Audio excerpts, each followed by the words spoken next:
Well, hello there. How are you doing? So, your view on the world, it tells a lot about you.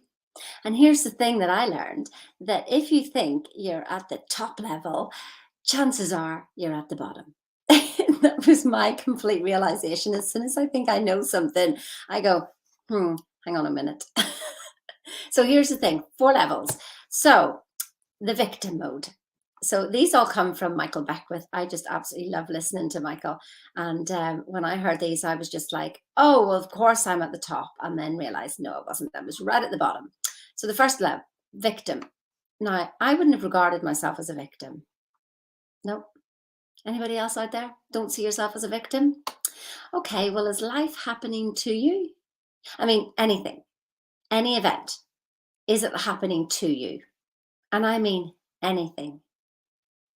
Did the dog get in your way? That bloody dog. Oh, did that happen to you? The world events. Did that happen to you? I don't know. That guy pulled in his car and it happened to me. It's not my fault. You see, when we think that life happens to us, then we tend to react, and our reactions show us where we are. We'll go into that in another time, but it's a really key thing to notice. And not only that, you think, okay, well, it's not the outside world. But then what I realized what I was doing was I was being a victim to myself. I didn't need anybody else to beat me up. I didn't need anybody else to criticize me. I did it all myself. I was literally my own narcissist. Yep. Victim to myself, victim to my moods. Oh, my emotions happened to me. Oh, my thoughts happen to me. That's victim mode. And when your life is in victim mode, then it's just a constant circle of the same things, different people, different events, different circumstances, but it just keeps coming back around the same feeling. There is good news because the next step is the manifesting mode, the view. And that's when life happens by me. I did that. I did that. I did that. I made that happen. That's all me. I worked really hard and I made that happen. Oh, that's the ego. The first one in the victim, the ego is poor me. The next one in the ego is, aren't I just brilliant? I did all that. I did that. I made that happen. But we take that responsibility, don't we, whenever things are going well? I made that happen. And then when things don't go well, we go, I didn't do that. No, that's my excuse right there. Right there. Oh, I haven't got any money. Oh, victim mode. Oh, listen, in case you think that I'm making light of your circumstances, I'm not, because every excuse is valid. Every excuse is valid. Everything. But is it serving you? You see, I laugh because I'm only talking about my own journey. And yeah, I hop into victim mode every now and again, but I see it so bloody fast. And then I can feel it going into making something happen. And that's just exhausting. So by the time you get to 53, actually just say to the universe, for God's sake, life just has to be easy. I only want ease, flow, and joy. Who wants ease, flow, and joy? Like, put your flipping hands up. I just want ease, flow, and joy. You see, we're working in the 2% whenever we're in those modes. Literally, we really are. And you get results and you can make it happen. But it's a bit tiring. So here's the next two views. The next one is life happens for me. So we've had to me, by me, we're now in for me. Can you look at everything and think, this is for me? No matter what, good or bad, this is for me. See, think of the man who, fell down the stairs and hurt himself and he ends up in hospital. And I go, oh my goodness, that's terrible luck.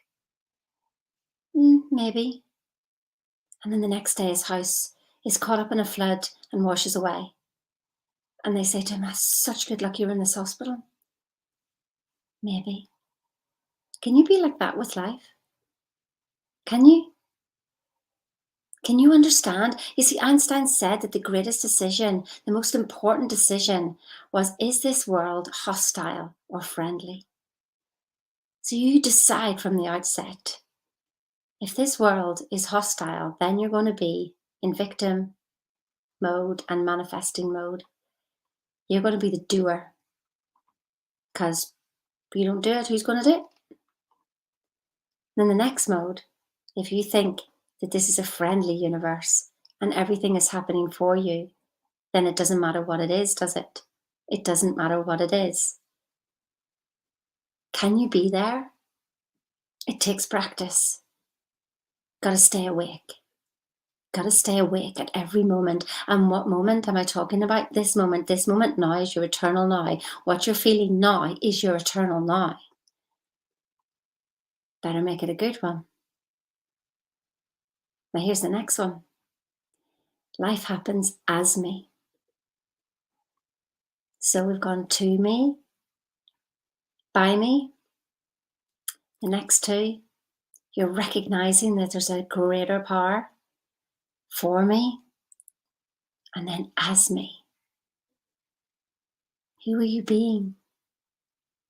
This concept of yourself is more important than any of the paradigm shifting work that you do.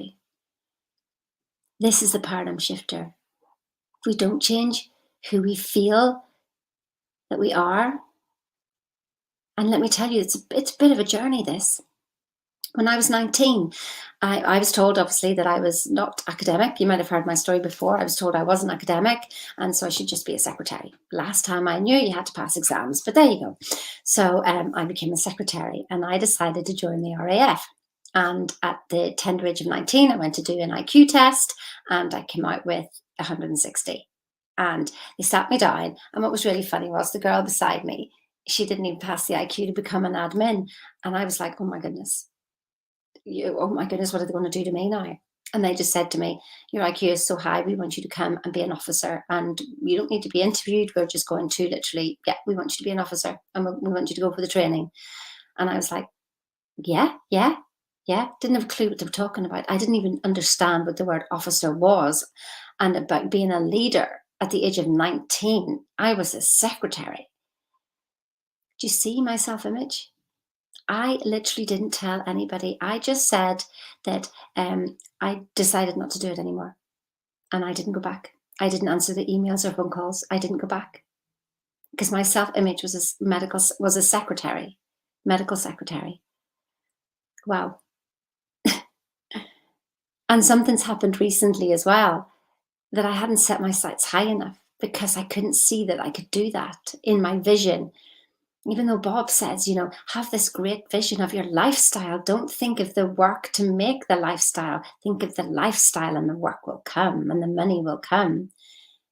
I can't quite actually believe that. And even this weekend, something shifted and I went, oh my goodness, I get it.